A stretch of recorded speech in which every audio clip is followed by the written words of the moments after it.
When I was 5 years old, I was given a gift for Christmas that would change my life forever. We wasn't the richest family, so each of us got one gift as it was four of us. I opened this gift and I got really upset. The gift I received was a Super Nintendo.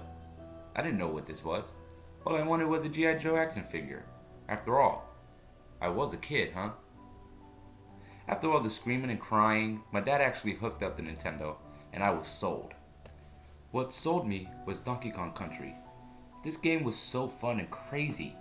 Super Nintendo opened my eyes to a new world of fun.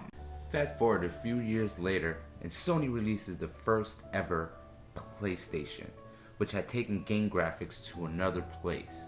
At this point, I was a full-fledged gamer.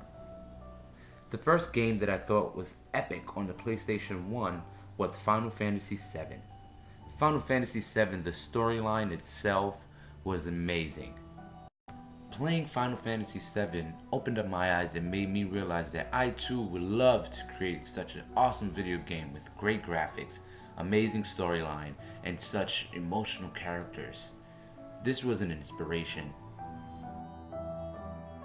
There are three men that inspired me to pursue my dreams in becoming a game designer. The first man is David Perry. The second man is Shigeru Miyamoto. And of course, the last, the one and only, my favorite, my hero, Tetsuya Nomura.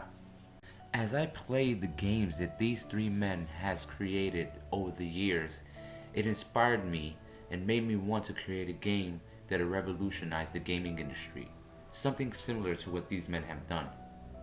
With Tetsuya Nomura, he grabbed Final Fantasy and took it from where it was and turned it into such an epic game that till this day we still play and look forward to the new makes of the saga.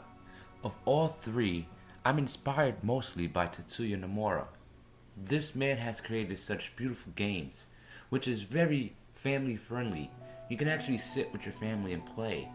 Remember playing Mario? Remember playing Donkey Kong? Remember playing these games that you were able to sit down with your brothers and sisters and even your mom and just have a great time? What happened to these games? Everything's about first person shooting nowadays, realistic events. It's bad enough we go through this thing on an everyday basis. Video games were something that's created to take your mind to another place and change the world that you live in, not stay in it. As well as all the bloodshed, all the violence. These things need to change back to regular gaming stuff, what games were actually made for. And that's what my dream is. And that's where I come in, to change the world of video games.